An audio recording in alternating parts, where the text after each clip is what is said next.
réconfort et du soutien dans les moments difficiles. Cliquez sur le lien dans la description de la vidéo. Mardi 9 avril 2024 page 1. Je verrai mes rêves se réaliser, mais ce dont je suis certain, c'est que mon Dieu fait son œuvre en moi, si je comprends ou pas. Dieu formait Joseph. C'était un jeune homme vaniteux dont la seule chose qu'il connaissait était le luxe, le prestige, une position sociale aisée, le succès, une bonne santé, et aussi, il avait eu des visions de Dieu. Dans ces conditions et en occupant une position de leader, cela aurait été un désastre. Cette exaltation aurait été très néfaste et aurait sûrement conduit à sa destruction. Oui, il était béni, mais il n'avait pas appris d'autres leçons très nécessaires qu'il ne pouvait apprendre que dans la fosse, comme esclave et en prison. Le rejet, l'oubli des autres et la solitude ont été les instruments de Dieu pour faire de Joseph l'homme capable d'être le deuxième dans toute l'Égypte. Ce que José a appris, il a appris à mettre sa confiance en Dieu seul. Il ne pouvait pas faire confiance à ses capacités, à ses expériences ou même à ses rêves,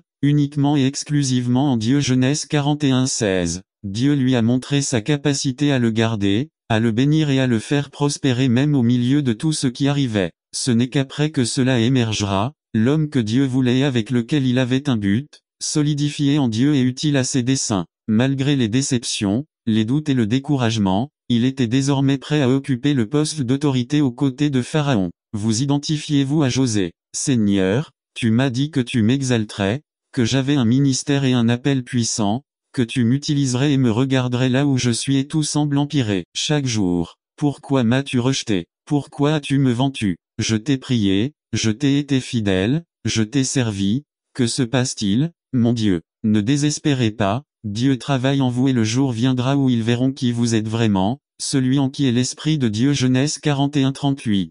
Et Joseph arrivait au palais. Joseph était l'homme de Dieu et les desseins qu'il avait avec son serviteur commençaient à se dévoiler sous ses yeux. Pharaon l'appelait Zaphnath-Paanéah, l'homme à qui les secrets sont révélés. Même dans tes moments difficiles, tout comme Joseph, tu peux être une bénédiction. Joseph, dans la maison de Potiphar et en prison, la seule chose qu'il a fait a été de bénir. Il n'est jamais devenu amer, l'amertume ne permet pas de bénir. Joseph était une bénédiction et Dieu ne permettait pas qu'il soit oublié pour toujours. Le jour de l'exaltation était arrivé, le jour pour le placer à la place promise, le jour pour voir ses rêves se réaliser. Manasse et Éphraim, déjà au lieu d'exalter et détruire, il est aussi écrit Mt. 12:43. Quand tel esprit impur sort d'un homme, il marche dans des lieux arides, cherchant du repos, et ne le trouve pas. 44. Puis il dit, je retournerai dans ma maison d'où je viens, et quand il arrive, il le trouve inoccupé, balayé et décoré. 45. Puis il s'en va et prend avec lui 7 autres esprits pires que lui, et ils entrent et habitent là, et le dernier état de cet homme devient pire que le premier. 2 Chroniques 12:5. Alors le prophète Shemania apparut devant Roboam et les chefs de Juda qui s'étaient rassemblés à Jérusalem par crainte de Shishak. Notez l'attitude des chefs de Juda face à la menace de l'Égypte. Ils se cachaient et avaient peur. Ces armées avaient déjà un passé de perdants. Satan a déjà une histoire de perdant. Il a été jeté du ciel, il a été vaincu sur la croix et il a déjà son jugement et sa sentence. L'étang de feu, c'est l'attitude de celui qui a péché contre Dieu. Il se cache des menaces de l'ennemi et a peur de lui faire face. La Bible dit, LC 12:4. À vous, mes amis, je dis que vous ne devez pas avoir peur de ceux qui tuent le corps, et qui ensuite ne peuvent plus rien faire. 5. Je vais vous dire de qui vous devez avoir peur. Ayez peur de celui qui, après avoir pris la vie, a le pouvoir de la jeter en enfer. Oui, ayez peur de lui. 2 Sheméa. Jéhovah a entendu, Jéhovah entend.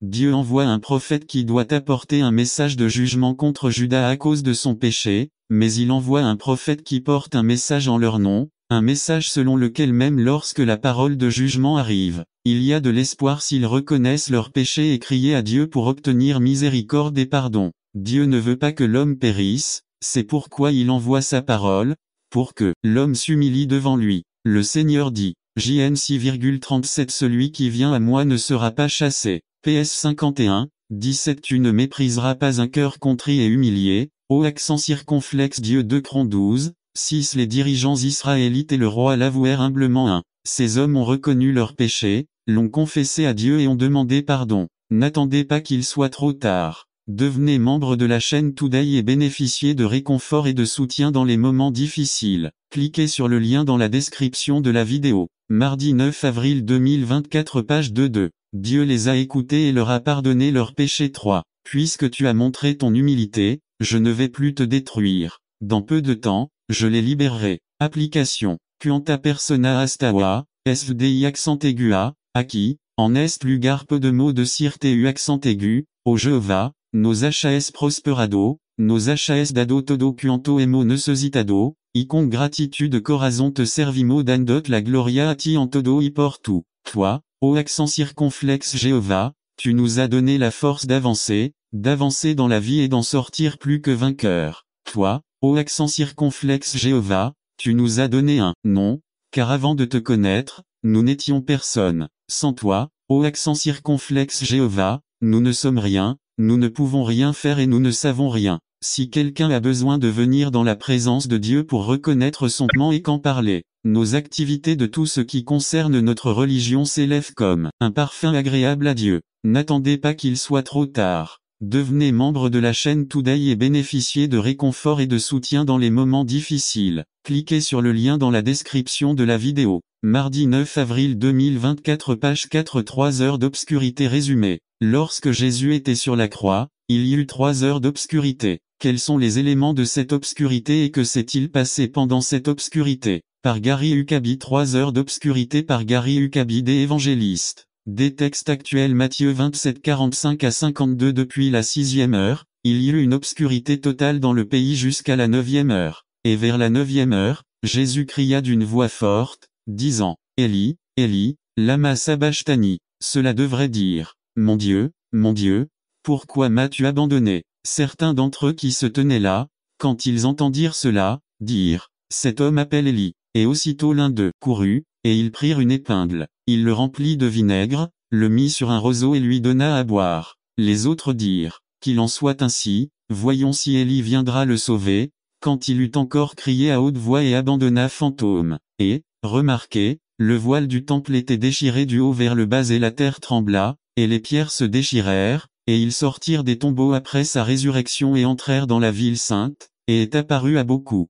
Ce devait être une journée magnifique quand Dieu s'est tenu au sommet de l'elliptique de la terre et a pleuré, que l'Ige reçoit, et la lumière sortit des ténèbres. Cela a dû être une journée magnifique quand Dieu s'est penché pour empiler de l'argile dans le jardin, et dans ce tas d'argile, Dieu a insufflé le souffle de vie, et l'homme est devenu une âme vivante. Cela a dû être une journée magnifique quand Dieu a relâché ses doigts enflammés, les étoiles, et les a mises en orbite à travers l'univers. Cela a dû être une journée magnifique quand il a élevé les montagnes et fait couler les rivières jusqu'à la mer. Cela a dû être une journée magnifique. Ce devait être une journée magnifique quand Moïse marchait avec Dieu, car Moïse était si proche de Dieu que lorsqu'il descendait de la montagne, son visage montrait la gloire de Dieu. Cela a dû être une journée magnifique quand Jérémie vivait. Jérémie était un prédicateur de justice, qui criait souvent lorsqu'il prêchait à la nation d'Israël. Ça a dû être un jour magnifique quand Ézéchiel vivait et prophétisait sur Israël dans sa vision de la vallée des ossements desséchés. Cela a dû être une journée magnifique. Ce devait être un jour magnifique quand le Christ est né. Et, quand les bergers dans les champs virent et entendirent les anges proclamer la naissance du Sauveur. Cela a dû être une journée magnifique. N'attendez pas qu'il soit trop tard. Devenez membre de la chaîne Today et bénéficiez de réconfort et de soutien dans les moments difficiles. Cliquez sur le lien dans la description de la vidéo. Mardi 9 avril 2024 page 1 quand Jésus a été baptisé par Jean-Baptiste dans le Jourdain. Cela a dû être une journée magnifique quand Jésus mit le pied sur les eaux, venant rejoindre ses disciples sur la barque. 3. Dans ce passage, nous trouvons 2 leçons puissantes sur ce que signifie plaire à Dieu. À notre devoir le plus élevé est d'adorer Dieu. Avec quoi vais-je me présenter et adorer? Donner un. Dieu mérite d'être adoré principalement pour ce qu'il est, et aussi pour ce qu'il a fait. Depuis le début de l'humanité, Dieu a exigé que nous l'adorions. Par exemple en Éden, nous voyons Abel offrir un sacrifice à Dieu, un enseignement qu'il a sûrement reçu de son père Adam. Plus tard aux patriarches, Josué, Noé, etc.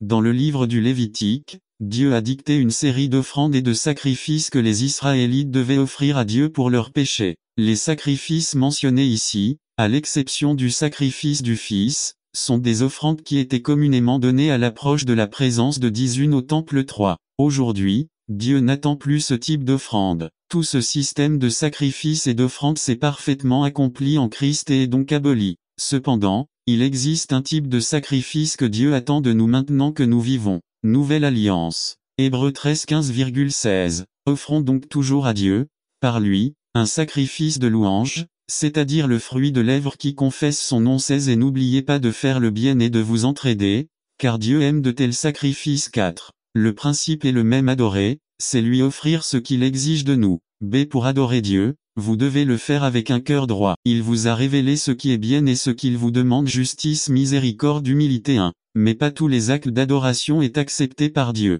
Comme Abel, Caïn a également proposé une phrase. N'attendez pas qu'il soit trop tard. Devenez membre de la chaîne Today et bénéficiez de réconfort et de soutien dans les moments difficiles. Cliquez sur le lien dans la description de la vidéo. Mardi 9 avril 2024 page 1 offrande à Dieu, mais elle a été rejetée. Les deux fils d'un prêtre moururent foudroyés pour avoir offert à Dieu un feu étranger. Lévitique 10 dit. Nadab et Abihu, fils d'Aaron, prirent chacun leur encensoir, y mirent du feu, y versèrent de l'encens, et offrirent devant l'Éternel un feu étranger, qu'il ne leur avait jamais commandé. 2 Alors un feu sortit de devant l'Éternel et les brûla, et ils moururent devant l'Éternel. 3 Alors Moïse dit à Aaron, voici ce que déclara l'Éternel lorsqu'il dit, en ceux qui viennent à moi, je me sanctifierai et il sera glorifié devant tout le peuple. Et Aaron se tut. 2. Cela nous enseigne une terrible leçon. Il est dangereux de s'approcher de Dieu selon nos propres conditions. Il est très risqué de tenter de s'approcher de Dieu sans tenir compte de ce qu'il a établi. Beaucoup pensent que l'adoration est une faveur que nous rendons à Dieu pour qu'il ne se sente pas déprimé et qu'il devrait être reconnaissant pour ce que nous faisons pour lui. Si nous ne le pensons pas consciemment, c'est du moins ce que nous exprimons par la façon dont nous disons que nous adorons le Seigneur. 3. Dieu lui-même est celui qui établit non seulement l'ordre de l'adorer, mais aussi la manière et les raisons de le faire. Et c'est là qu'il faut être très prudent. 4. Ces versets et bien d'autres nous enseignent qu'il est inutile de rendre un culte extérieur au Seigneur quand il ne vient pas d'un cœur juste devant lui. Cela ne sert famille de votre fille Ruth Flore sachant que pour vous, cela a toujours été une inspiration spirituelle et votre règle de vie. Leurs enfants et petits-enfants sont des témoins qui ont toujours vécu selon les statuts et la discipline que ce livre enseigne pour une vie de sainteté. Sainte Seine béni sois-tu, Seigneur, Dieu de l'univers, pour ce pain, fruit de la terre et de l'œuvre de l'homme, que nous avons reçu de ta générosité et que nous te présentons maintenant. Ce sera pour nous le pain de vie. Il en va de même pour ce fruit de la vie et du travail de l'homme. Ce sera pour nous un symbole de notre expiation sur la croix. Seigneur, pour nous cela signifie le souvenir de notre rédemption par notre Seigneur, qui, au moment d'être livré à sa passion, l'a accepté volontairement, a pris du pain, en te rendant grâce, l'a rompu et l'a donné à ses disciples en disant, prenez, mangez. Ceci est mon corps qui est brisé pour toi, faites cela en souvenir de moi, mangez le pain. De même, il prit la coupe, après avoir soupé, en disant cette coupe est la nouvelle alliance en mon sang. Faites cela chaque fois que vous en buvez, en mémoire de moi. Prenez la tasse. C'est pourquoi, toutes les fois que vous mangez ce pain et buvez cette coupe, vous annoncez la mort du Seigneur jusqu'à ce qu'il vienne. 1 Corinthiens 11 24 à 26. Seigneur, alors que nous célébrons maintenant le mémorial de la mort et de la résurrection de ton Fils, nous te remercions de nous rendre dignes d'être en ta présence pour célébrer ce sacrement. Nous espérons et aspirons à le faire, lors des noces de l'agneau, lorsque votre Fils sera celui qui nous servira, l'épouse, l'Église. Amen. Union symbolique par le lien. Cette union est très transcendantale puisqu'il y a près de 50 ans ils étaient unis sous un joug inégal. Sœur Martinet, l'erreur du passé, Dieu dans sa miséricorde l'a transformée en bénédiction. Depuis 40 ans maintenant, ils vivent dans une sainte union et agréable à Dieu. Aujourd'hui, en les unissant par ce lien, nous confirmons cette union. Bougie chanson d'Elva Martinet. Notre Père, que votre lumière brille devant les hommes, afin qu'ils voient vos bonnes œuvres et glorifient votre Père qui est aux cieux. Il n'existe presque aucun mariage qui dure aussi longtemps, mais vous êtes un grand témoignage de la puissance salvatrice de Dieu. Que beaucoup soient encouragés par votre. N'attendez pas qu'il soit trop tard. Devenez membre de la chaîne Today et bénéficiez de réconfort et de soutien dans les moments difficiles. Cliquez sur le lien dans la description de la vidéo. Mardi 9 avril 2024 page 4 témoignage en tant que couple chrétien. Ce que Dieu a uni, que personne ne le sépare. Matthieu 19 6 déclaration finale. Moi, en tant que ministre de Dieu, j'ai été témoin de la confession d'amour de ce couple, de la confirmation de leur vœu de mariage et de leur désir de continuer à être heureux. C'est pourquoi j'invoque encore une fois la bénédiction nuptiale de Dieu sur ce mariage formé par Dieu, au nom du Père et du Fils et du Saint-Esprit. Le Seigneur vous bénisse et vous garde. Que le Seigneur fasse briller sa face sur vous et ait pitié de vous. Que le Seigneur lève son visage sur vous et vous donne la paix. Baiser et introduction à la congrégation départ Frère Isaac joue postlude Frère Isaac joue 20 minutes moment là. Peut-être pensait-il au temps qu'il perdait, à écouter Jésus-Christ parler alors qu'il devait raccommoder, nettoyer les filets, tout préparer pour repartir. Peut-être qu'il pensait à sa situation financière, il n'avait rien attrapé et il n'avait pas pu faire des affaires et il y avait des choses à payer, il y avait des employés à payer. Et là, il perdait du temps à écouter Jésus-Christ parler et parler. Combien ses pensées devaient être nombreuses et variées. Mais Pierre ne savait toujours pas clairement qui était Jésus-Christ. Pierre ne se doutait pas qu'il était à côté du Dieu des cieux, de la terre et de la mer. Pierre ne savait pas qu'un travail réussi est proche de Dieu. La Bible dit que Jésus-Christ finit de donner ses enseignements et dit à Pierre, « Mets au large, et jette tes filets pour attraper du poisson. » Simon répondit et lui dit, « Maître, nous avons travaillé toute la nuit, et nous n'avons rien attrapé, mais, sur ta parole, je jetterai le filet. » Et quand ils l'eurent fait, ils enfermèrent une grande quantité de poissons, et leur filet se brisait. Combien de fois nous retrouvons-nous comme Pierre, fatigués, inquiets, sans aucun espoir, sans travail, avec de gros problèmes économiques que nous ne savons pas comment résoudre et nous oublions Dieu, nous oublions de le mettre en premier. Nous oublions que seuls les proches de Dieu peuvent trouver le travail avec succès. Mettez Dieu en premier dans votre vie et vous verrez ce que signifie avoir un travail réussi. Dieu est le pourvoyeur par excellence et en étant proche de lui nous pouvons trouver la solution à tous nos besoins. 2.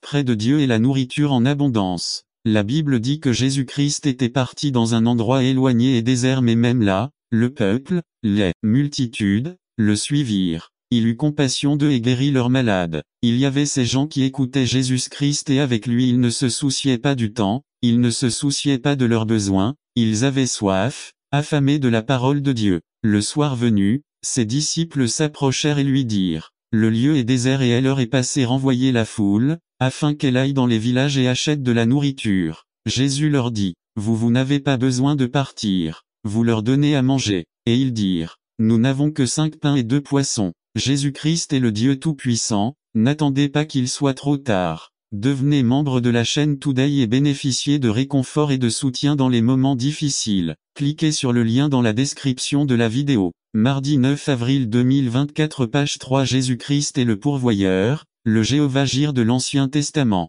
Jésus-Christ est le Dieu d'abondance. Jésus-Christ prit ses pains et ses poissons et après avoir prié il les donna à la foule et le grand miracle de la multiplication se produisit. La Bible dit que 5000 hommes mangèrent, sans compter les femmes et les enfants, et qu'il restait 12 paniers. Cela nous montre que la nourriture se trouve en abondance près de Dieu. Peut-être que vous vous retrouvez avec des besoins matériels, des besoins spirituels ou des besoins physiques et que vous ne savez pas comment résoudre votre problème. Vous devez vous approcher de Jésus-Christ, car Jésus-Christ est Dieu et près de Dieu se trouve la nourriture en abondance. Dieu est le pourvoyeur par excellence. C'est alors Samson leur dit, « Puisque vous avez fait cela, je jure que je n'aurai de repos que lorsque je me serai vengé de vous. » 3. Personnalisation de votre ministère. Juge 15, 11 Après avoir entendu cela, 3000 hommes de Juda arrivèrent à la grotte du rocher d'Étam et dirent à Samson, « Ne sais-tu pas que les Philistins dominent sur nous? Pourquoi as-tu fait ça ?» Il leur répondit, « Je leur ai fait ce qu'ils m'ont fait. » Il commença à élaborer ses propres plans pour son ministère. 4. Déloyauté. Juge 14, 20 Sa femme fut donnée à un compagnon que Samson avait traité comme un ami. Lorsque les choses tournaient mal, Samson démontrait l'infidélité de son personnage. Beaucoup de frères sont infidèles à Dieu, à son Église, etc. 5. Luxure. Juge 16, un Samson se rendit à Gaza, y vit une prostituée et alla vers elle. Samson était un Nazaréen et a été appelé à la pureté morale et sexuelle. De nombreux frères n'ont pas commis l'acte physique de fornication mais leur esprit l'a transformé en un lit de plaisir. N'attendez pas qu'il soit trop tard. Devenez membre de la chaîne Today et bénéficiez de réconfort et de soutien dans les moments difficiles. Cliquez sur le lien dans la description de la vidéo. Mardi 9 avril 2024 page 2-6. Un faux sentiment de sécurité Juge 16, 16 Et il arriva, alors qu'elle le pressait quotidiennement avec ses paroles et le harcelait, que l'âme de Samson fut réduite à une angoisse mortelle. De nombreux croyants jouent avec l'onction et s'empêtrent dans des relations qui sont en dehors de la volonté de Dieu. Ils passent leur temps à regarder des émissions, à faire des choses incorrectes, à dire des choses inappropriées et à se déplacer, tout ce qui est contre la volonté de Dieu, et ils le justifient en disant qu'ils ne sont pas de grands pécheurs. 7. Engourdissement. Juge 16-20. Et il cria encore: Samson, les Philistins sont sur toi. Samson se réveilla de son rêve et pensa: cette fois, je m'échapperai comme les autres. Mais il ne savait pas que Jéhovah l'avait déjà quitté. Le cœur de Samson était devenu insensible aux choses de Dieu. Conclusion 1. Ne couvrez pas le péché par des signes et des prodiges. Même si Dieu vous utilise, s'il y a un péché, vous devez vous repentir d'eux. Arrêtez de flirter avec le monde. À quoi servent les relations amoureuses? Les rencontres encouragent l'intimité, rapprochent physiquement deux personnes, et il y aura des appétits émotionnels et physiques qu'aucune des deux personnes ne pourra raisonnablement satisfaire. 3. Notre passion doit être une, Jésus et son œuvre. 4. Apprenez à vivre dans une victoire permanente et non occasionnelle. 5. Éloignez-vous de vos faiblesses afin d'avoir un caractère fort et solide. 6. Devenez une personne complète. À l'onction ajoutez la sainteté, au don de l'esprit ajoutez le fruit de l'esprit, au baptême de l'esprit ajoutez le feu de l'esprit, et au charisme ajoutez le caractère. 7. Profitez du moment de restauration. Samson l'a fait. Juge 16-22. Mais les cheveux de sa tête commencèrent à pousser après qu'il fut rasé. Après s'être repenti, Samson a accompli plus en un instant que dans toute sa vie. Juge 16-30. Et Samson s'écria: laissez-moi mourir avec les Philistins de l'Église. Le problème est grandement aggravé si l'on considère que ces plaintes et bien d'autres sont vraies. Ils ont beaucoup de vérité, ils sont totalement vrais. C'est triste, mais c'est la vérité. Tous ceux d'entre nous qui sont ici à plus d'une occasion se sont sentis découragés, déçus, frustrés et même en colère de voir, à plus d'une occasion, que plusieurs de ces échecs sont une réalité dans notre propre Église. Combien de fois nous sommes-nous sentis réticents à venir aux réunions, ou même avons-nous arrêté de nous rassembler de façon permanente parce que nous avions malheureusement vu une ou plusieurs de leurs erreurs et de leurs péchés. Certains d'entre nous en ont peut-être adopté un ou deux comme favoris. Attitude typique à l'égard d'une Église imparfaite. Que pouvons-nous alors dire ou faire face à tout cela? Quelles sont les réponses typiques face à une Église imparfaite comme la nôtre? Ceux qui l'abandonnent complètement. Certains ont malheureusement décidé de quitter la communion de l'Église. Ils ont abandonné la congrégation parce qu'elle est froide, inutile, insensible, paresseuse, pécheresse ou hypocrite. Ils ont mis l'Église sur le banc des accusés et l'ont condamnée à perdre sa présence et son soutien.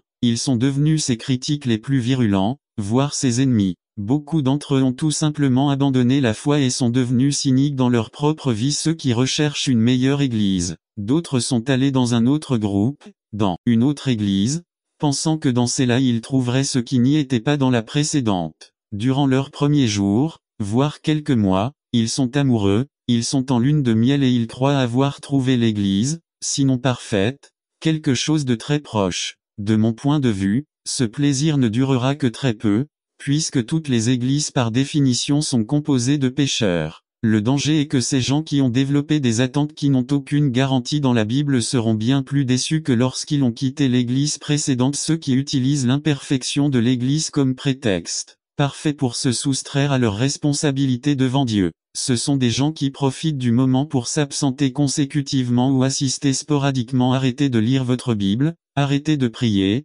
arrêtez d'offrir ou de donner la dîme, c'est la punition que mérite l'Église. Arrêtez de partager l'Évangile, etc. Ils utilisent les imperfections de l'Église pour justifier leur rébellion envers la parole de Dieu. Ces gens se trompent terriblement en pensant que le fait de s'éloigner de leurs frères n'affecte en rien leur communion avec Dieu. Ces gens ont trouvé la meilleure excuse pour ne pas obéir à Dieu dans ce qu'il leur demande dans sa parole. Ce que ces gens ignorent dangereusement, c'est que la seule chose qu'ils parviennent à réaliser est de s'éloigner davantage du Seigneur et de ses voies. Les seuls à être blessés, c'est eux-mêmes ceux qui restent dans l'Église, mais avec un esprit antagoniste. Ceux-ci restent, pour diverses raisons, mais à mesure que le temps passe, ils continuent à voir de plus en plus de défauts, d'échecs et de péchés. Ils continuent dans leur attitude destructrice, dans leur amertume, dans un esprit de supériorité qui infecte davantage de personnes. Leurs critiques visent uniquement à se conformer à leur conviction que l'Église a tort. C'est parement difficile.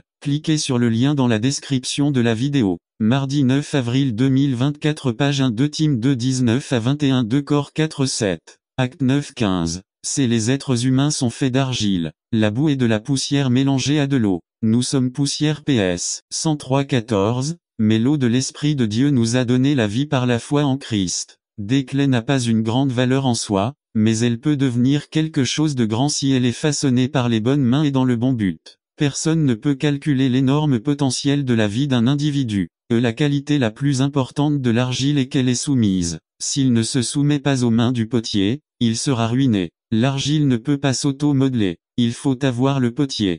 Il n'y a pas de chrétiens locaux dans la volonté de Dieu. Lorsque nous disons que l'argile ne peut pas être façonnée d'elle-même, nous ne suggérons pas que les gens ne jouent aucun rôle dans l'accomplissement de la volonté de Dieu. Nous ne sommes pas des inactifs ou des résignés, de simples tas de boue entre les mains de Dieu. Il veut que nous coopérions dans la prière, la méditation, l'obéissance à sa volonté et l'abandon à son tendre contact. La vie est une roue à le potier fait tourner la roue rapidement et est le seul à contrôler sa vitesse. Nos vies en tant que croyants ne sont pas contrôlées par la chance ou le hasard. Dieu les contrôle. Il fixe les circonstances de la vie qui nous façonnent. C'est lui qui a fait en sorte que le jeune Joseph aille en Égypte, où il serait formé en tant que dirigeant. Nous pouvons nous interroger sur les circonstances de notre vie et penser que Dieu a été dur avec nous, mais un jour nous réaliserons la vérité de Romains 8:28 et affirmerons que toutes choses ont concouru au bien. La chose la plus importante à propos de la roue n'est pas sa taille, certaines durées de vie sont plus courtes que d'autres, mais son centre. Si la roue est centrée, tout sera équilibré. Le Christ est le centre de la vie chrétienne consacrée MT 6,33. IV. Désobéir au butin à ce serait merveilleux si l'argile se soumettait toujours aux mains du potier, mais ce n'est pas le cas. Le prophète a vu que le vase était gâté. Le potier a-t-il jeté l'argile et a-t-il recommencé avec un nouveau tas? Non, il a recommencé. C'est une image de la rébellion de l'homme et de sa restauration par la grâce de Dieu. Pourquoi la boue s'est-elle détériorée? Parce qu'il voulait ce qu'il voulait voir 18:11 à 12. C'est combien de fois, en tant que chrétiens, nous gâchons nos vies en faisant nos projets en dehors de la volonté de Dieu. Si nous pouvions seulement voir le produit fini que Dieu a prévu, nous ne lui désobéirions jamais. C'est triste, mais nous pensons en savoir plus que lui sur la vie. Dieu dans sa grâce nous pardonne et nous recrée. Parfois, il utilise des tests difficiles pour nous amener à nous soumettre. Il a passé 20 ans à façonner Jacob, qui est finalement devenu un instrument utile. N'attendez pas qu'il soit trop tard. Devenez membre de la chaîne Today et bénéficiez de réconfort et de soutien dans les moments difficiles. Cliquez sur le lien dans la description de la vidéo. Mardi 9 avril 2024. Page 2G. Après avoir gâché leur vie, Dieu a donné à David, Jonas et Pierre une seconde chance. Il lui a posé des questions sur son fils et elle lui a dit que de temps en temps elle lui écrivait et lui envoyait des papiers. Lorsque cette amie a vu les morceaux de papier, elle a été surprise, car le fils avait envoyé des milliers de dollars à sa mère. Cette dame mourait de faim, de maladie et de misère, mais elle était entourée de richesses. Cela nous arrive tous de la même manière. Nous menons une vie pauvre et misérable lorsque nous sommes entourés de richesses de relation avec le texte. Dans le texte lu, Jésus-Christ nous explique clairement que nous, chrétiens, ne devons pas nous soucier de manière obsessionnelle de ces choses dont nous avons besoin parce que le Seigneur nous aime et qu'il est le pourvoyeur par excellence. Jésus-Christ a reconnu nos besoins en matière de nourriture, de vêtements, etc. et Jésus-Christ a montré la voie pour satisfaire tous nos besoins et tôt lorsqu'il a dit, « Cherchez d'abord le royaume de Dieu et sa justice et tous les autres des choses vous seront ajoutées. » Dans les mains de Dieu se trouvent les fournitures pour tous nos besoins. Autour de Dieu se trouvent toutes les choses dont nous avons besoin. 3. Relation personnelle avec l'aude. Mais le diable nous dérange et nous fait changer d'avis et nous croyons que nous sommes les pourvoyeurs. Ainsi, avec inquiétude, avec angoisse, avec le travail, par l'intermédiaire d'amis, par des moyens illicites, par des moyens malsains, nous essayons de répondre à tous nos besoins et à ceux de nos familles. Ensuite nous n'avons le temps pour rien et cela nous éloigne de Dieu et des activités de son royaume et nous oublions que près de Dieu nous trouvons la satisfaction de tous nos besoins, que Dieu est le seul qui puisse vraiment aider-nous parce qu'il est le propriétaire de tout. Nous devons mettre Jésus-Christ en premier dans nos vies et il pourvoira à tous nos besoins selon ses richesses en gloire en Christ Jésus. Dieu est le prestataire par excellence et en étant proche de lui nous pouvons trouver la solution à tous nos besoins. Près de Dieu est un travail réussi. Dans le livre de Luc, chapitre 5, On nous raconte une histoire extraordinaire. L'histoire raconte que l'apôtre Pierre, qui était pêcheur professionnel, était sorti la nuit pour pêcher. Il pêche la nuit car c'est la meilleure période pour pêcher, mais malgré toute son expérience et toutes ses connaissances et tout son équipement, il n'avait rien réussi à attraper. Le matin était